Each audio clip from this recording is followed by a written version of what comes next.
martyrdom of حضرت انس بن نضر رضی اللہ عنہ. حضرت انس بن نضر رضی اللہ عنہ کی شہادت، وہ اللہ کے راستے میں شہید ہو گئے.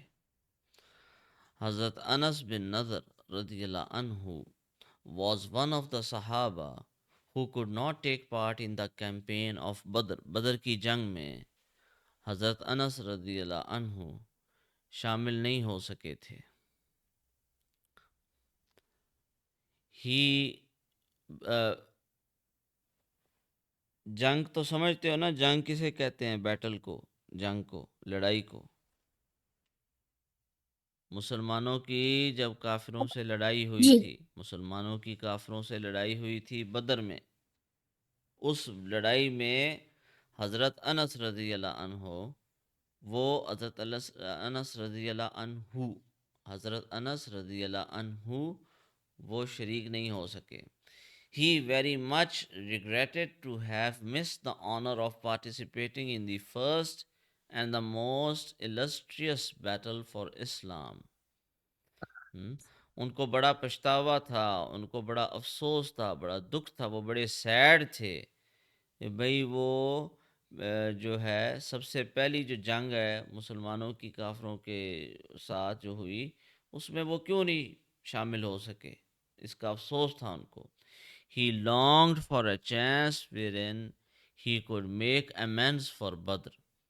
ان کو بڑی چاہت تھی، ان کو بہت زیادہ اس چیز کی خواہش تھی کہ ان کو کوئی موقع ملے کہ وہ کسی اور غزوہ میں، کسی اور جنگ میں شریک ہوں، تاکہ جو بدر کے اندر وہ شامل نہیں ہو سکے تو اس جنگ میں وہ شامل ہو کے اس کی کمی پوری کر لیں.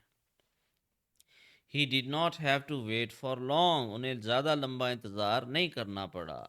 The battle of Uhud came about in the following year. اسی سال کے آخر میں احد کی جو جنگ ہے وہ بھی ہوئی.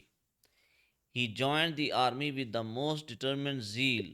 وہ انہوں نے آرمی جوائن کر لی، انہوں نے سینا، مسلمانوں کی سینا کو جوائن کر لیا، اس میں شامل ہو گئے، لڑائی کے لیے بھرپور جوش آ گیا، ان کو بڑا جوش آ گیا.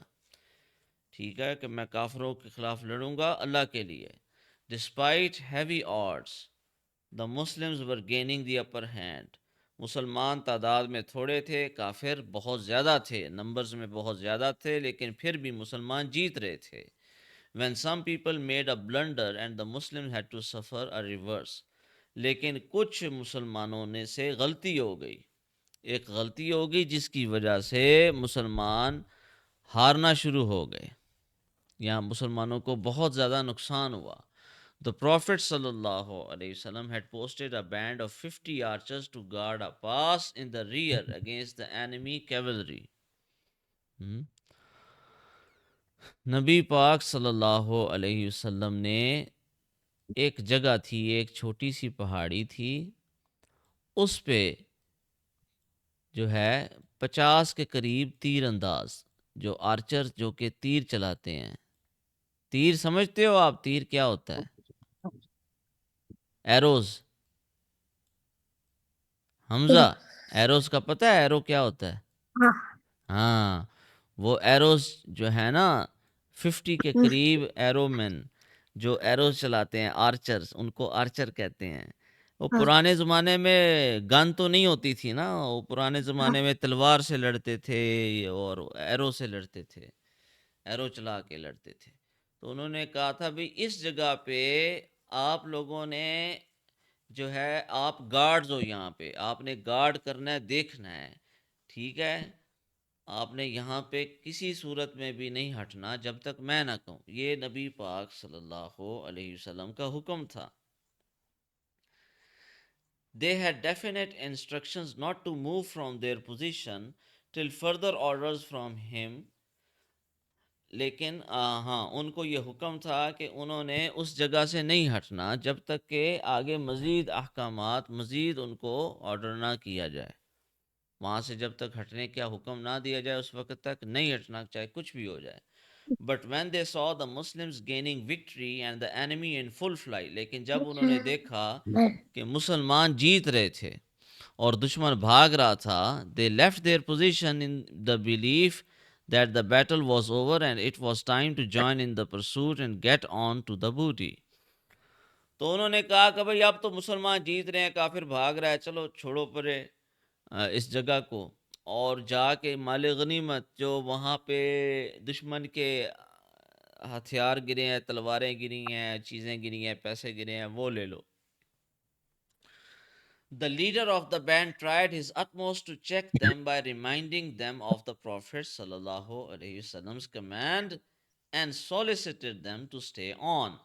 وہ جو ان کا کمانڈر تھا, ان 50 تیر اندازوں کا جو کمانڈر تھا, لیڈر تھا, اس نے کہا کہ بھئی نبی پاک صلی اللہ علیہ وسلم نے ہمیں منع کیا یہاں سے نہیں ہٹنا, کسی صورت نہیں ہٹنا, اس لیے یہاں سے نہیں ہٹنا, نہ ہٹو. But no more than 10 persons would listen to him. لیکن 10 لوگوں کے علاوہ کسی نے اس کی بات نہیں سنی. Arguing that the orders given by the Prophet صلی اللہ علیہ وسلم were only for the duration of the actual fight. انہوں نے کہا بھئی نبی پاک صلی اللہ علیہ وسلم نے جو حکم دیا تھا وہ جنگ کے اندر تھا. اب تو جنگ ختم ہو گئی ہے, دشمن بھاگ رہا ہے, دیکھو مسلمان جیت گئے ہیں, لہٰذا اب اس علاقے کو ہم چھوڑ رہے ہیں. The enemy cavalry then noticed the unguarded pass in the rear. Cavalry کہتے ہیں گھوڑ سواروں کے دستے کو, جو گھوڑوں کے اوپر, ہارسز کے اوپر جو فائٹ کرتے تھے ان کو کیولری کہتے ہیں, ٹھیک ہے. جو ہارسز کے اوپر جو سینا تھی بیٹھ کے تلواروں سے لڑتے تھے ان کو کیولری کہتے ہیں. تو جو کافروں کی کیولری تھی, کافروں کا ایک گروپ تھا جو کہ گھوڑوں کے اوپر سوار ہوتا تھا, یعنی کہ گھوڑوں پہ بیٹھ کے وہ لڑتا تھا. انہوں نے دیکھا کہ بھئی یہ جو پہاڑی ہے یہ خالی ہو چکی ہے, لہٰذا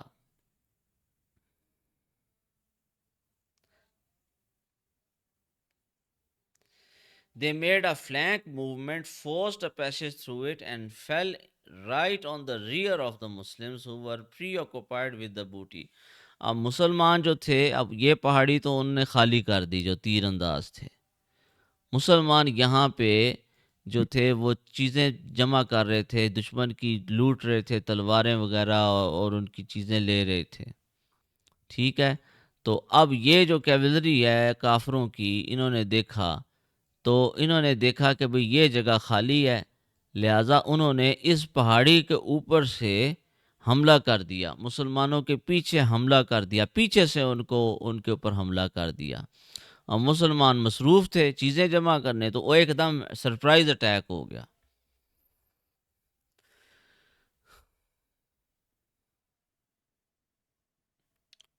It was in this state of affairs that Hazrat Anas radiyallahu anhu saw Hazrat Saad bin Maaz radiyallahu anhu passing in front of him.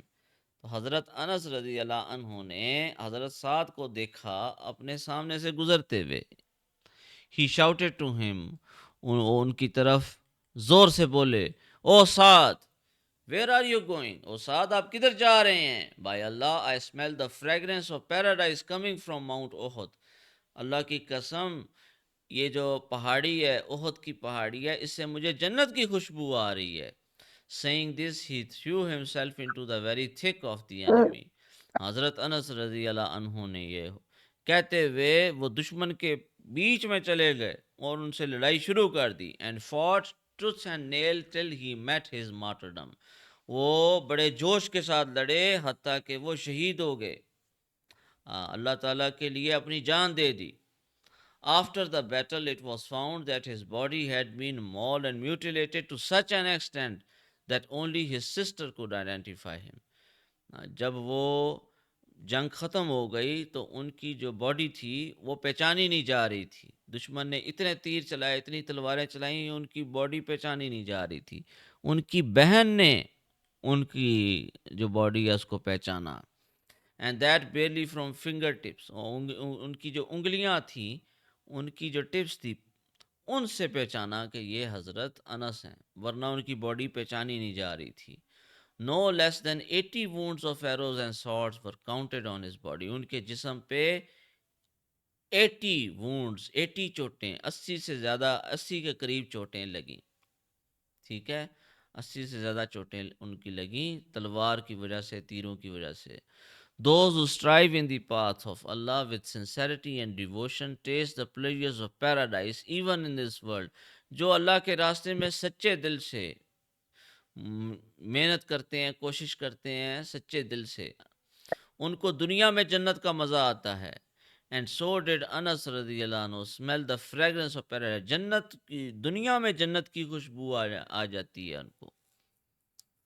جو بہت اللہ تعالیٰ کی عبادت کرتے ہیں، نیک کام کرتے ہیں، اللہ کے راستے میں کسی بھی شعبے میں کام کرتے ہیں، اللہ کے دین کی خدمت کرتے ہیں، تو بعض اوقات ان کو خواب میں نبی پاک صلی اللہ علیہ وسلم بھی آ کے ملتے ہیں، اور اللہ تعالیٰ ان کی مدد فرماتا ہے، مختلف جگہوں پہ ان کی مدد فرماتا ہے۔ اس لیے قرآن کو سیکھنا، اس کو شوق سے پڑھنا، اس کو سمجھنا، پھر اس پہ عمل کرنا، جس چیزوں سے قرآن نے منع کیا ہے ان سے رک جانا، جن چیزوں کے کرنے کا حکم ہے ان کو کرنا، نماز کو قائم کرنا، اپنے امی ابو کا ادب کرنا، اپنے بڑوں کی عزت کرنا، چھوٹوں سے پیار کرنا۔ بھئی ہاجرہ آپ سے چھوٹی ہے، آپ اس سے پیار کرتے ہیں؟ ہیں؟ اللہ اللہ ابھی تو یہ ہوتی ہے تو ابھی چھوٹی سی ہے ہاجرہ، تو آپ اس سے پیار کرتے ہیں؟ ہاں اس کو ڈانٹتے تو نہیں ہیں؟ نہیں ہاں بھئی، وہ آپ کی چھوٹی سی بہن ہے، اس سے پیار سے بات کرنی ہے، اسی طرح اپنے بڑوں سے عزت سے بات کرنی ہے، اور اس کے بعد جتنے بھی ہمیشہ سچ بولنا ہے، جھوٹ نہیں بولنا ہے، اچھے کام کرنے ہیں، تو پھر اللہ کی مدد ہوگی آپ کے ساتھ، ٹھیک ہے؟ اچھا ہاں شاباش، گڈ بوائے، آل رائٹ، السلام علیکم ورحمۃ اللہ۔ وعلیکم السلام۔